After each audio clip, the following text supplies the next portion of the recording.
আসসালামু আলাইকুম সুপ্রিয় দর্শক, রেখাস ব্লগ অ্যান্ড কুকিং শোয়ের আরও একটি নতুন ভিডিও দেখার জন্য আপনাদের জানাই স্বাগতম। আমার আজকের ভিডিওতে থাকছে গরম দুধ দিয়ে তৈরি নরম তুলতুলে চকলেট পাউন্ড কেক। মাত্র 2টি ডিম দিয়ে কিন্তু আমি আজকের এই পাউন্ড কেকটা তৈরি করেছি এবং দেখতেই পাচ্ছেন কতটা সফট এবং ময়েস্ট হয়েছে। আমার ভিডিওতে দেখানোর প্রতিটা স্টেপ যদি আপনারা ভালো করে ফলো করেন তাহলে আপনারা এরকম একটা সুন্দর আউটকাম পাবেন এবং ঘরে কিন্তু এরকম মজাদার চকলেট পাউন্ড কেক তৈরি করে নিতে পারবেন। তো চলুন মূল রেসিপিতে চলে যাই। কেক তৈরির জন্য প্রথমে আমি শুকনো উপকরণগুলো চেলে নিচ্ছি। এখানে আমি একটা চালনি নিয়ে নিয়েছি মিক্সিং বলে, আর দিয়ে দিচ্ছি 3/4 কাপ ময়দা, মানে 1 কাপ ময়দা থেকে আমি 2 টেবিল চামচ ময়দা কমিয়ে 3/4 কাপ ময়দা দিয়ে দিলাম। আর দিয়ে দিচ্ছি 1 টেবিল চামচ কর্নফ্লাওয়ার, 2 টেবিল চামচ আমি এখানে গুঁড়ো দুধ অ্যাড করছি। আর দিয়ে দিচ্ছি 1/4 কাপ কোকো পাউডার। আপনারা চেষ্টা করবেন একটা ভালো ব্র্যান্ডের কোকো পাউডার ইউজ করতে। কোকো পাউডারটা যদি ভালো না হয় তাহলে কিন্তু কেকটা খেতে বালি বালি লাগবে। আর দিয়ে দিলাম 1 চা চামচ বেকিং পাউডার এবং 1/2 চা চামচ বেকিং সোডা, আর স্বাদ মতো লবণ দিয়ে দিলাম। দিয়ে এখন ভালোভাবে শুকনো উপকরণগুলো চেলে নিচ্ছি। আপনাদের হাতের কাছে যদি গুঁড়ো দুধ এবং কর্নফ্লাওয়ারটা না থাকে তাহলে না দিলেও হবে, এটা অপশনাল, দিলে টেস্টটা বেশি ভালো হয়। এই যে শুকনো উপকরণগুলো চালা হয়ে গিয়েছে, এখন আমি চালনিটা সরিয়ে এখন শুকনো উপকরণগুলো ভালোভাবে মিশিয়ে নিচ্ছি একটা স্প্যাচুলার দিয়ে। ভালোভাবে মেশানো হয়ে গেলে এটাকে একটা সাইডে আমি ঢেকে রেখে দেব। অবশ্যই ঢেকে রাখবেন, না হলে কিন্তু বেকিং পাউডারের কার্যকারিতাটা নষ্ট হয়ে যাবে। আর এখানে আমি 2টা ডিম নিয়ে নিচ্ছি রুম টেম্পারেচারে। অবশ্যই কেক তৈরির ক্ষেত্রে কিন্তু আপনাদের রুম টেম্পারেচারে থাকা উপকরণ ব্যবহার করতে হবে।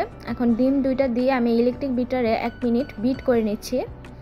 এই যে বিট করা হয়ে গেলে এখন আমি চিনি অ্যাড করব। এখানে আমি 1/2 কাপ চিনি নিয়ে নিয়েছি। এই কেকটা তৈরির জন্য 1/2 কাপ চিনি দিয়ে কিন্তু পারফেক্ট একটা মিষ্টি হবে। কিন্তু আপনারা যদি মিষ্টিটা আরও বেশি খেতে চান তাহলে আরেকটু বাড়িয়ে দিতে পারেন, কিন্তু 1/2 কাপ চিনি একটা পারফেক্ট মেজারমেন্ট। এই যে চিনিটা দিয়ে আমি চিনিটা মেল্ট হওয়া পর্যন্ত ভালোভাবে এটাকে বিট করতে থাকবো। অবশ্যই খেয়াল রাখতে হবে কোনো চিনির দানা যেন না থাকে। চিনি যদি দানা দানা থেকে যায় তাহলে কিন্তু কেকটা বেক হওয়ার পর চুপসে যাবে। এই যে পারফেক্টভাবে চিনি মেল্ট হয়ে গিয়েছে এবং ফোমটা এরকম সাদা হয়ে গিয়েছে। এখন এর মধ্যে আমি 1/2 চা চামচ চকলেট ইমাশন অ্যাড করছি। আপনাদের কাছে চকলেট ইমাশন যদি না থাকে না দিলেও হবে। আর দিলাম 1/2 চা চামচ ভ্যানিলা এসেন্স দিয়ে এখন আমি 1 মিনিটের মতো বিট করে নিচ্ছি। চকলেট ইমাশনটা দিলে চকলেট কেকটা খেতে আরও বেশি চকলেটি হয়ে থাকে, কিন্তু আপনাদের কাছে যদি না থাকে না দিলেও হবে। এই যে মেশানো হয়ে গিয়েছে, এখন এই পর্যায়ে আমি তেল অ্যাড করব। এখানে আমি 1/3 কাপ কুকিং অয়েল দিয়ে দিলাম।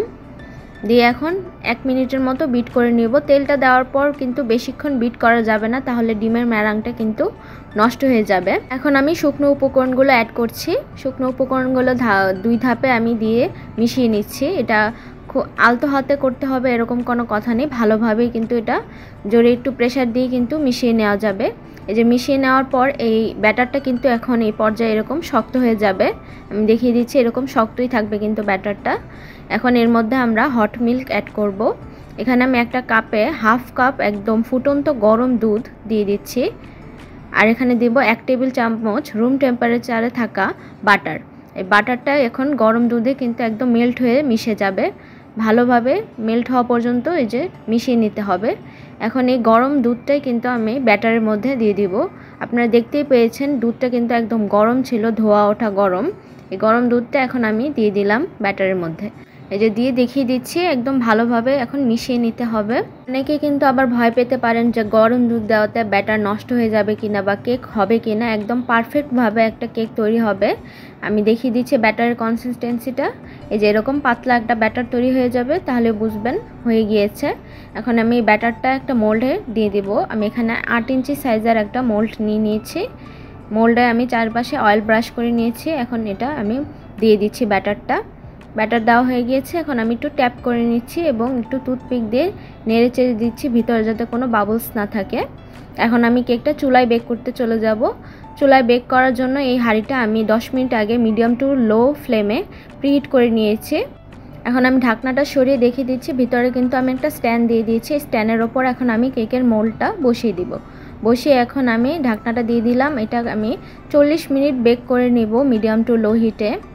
এই যে 40 মিনিট পর আসলাম, দেখুন মাশাআল্লাহ একদম কেকটা পারফেক্টভাবে কিন্তু বেক হয়ে গিয়েছে। আমি একটা টুথপিক দিয়ে চেক করে নিলাম। এই যে কেকটা একদম সম্পূর্ণ ঠান্ডা হওয়ার পর কিন্তু মোল্ড আউট করবেন।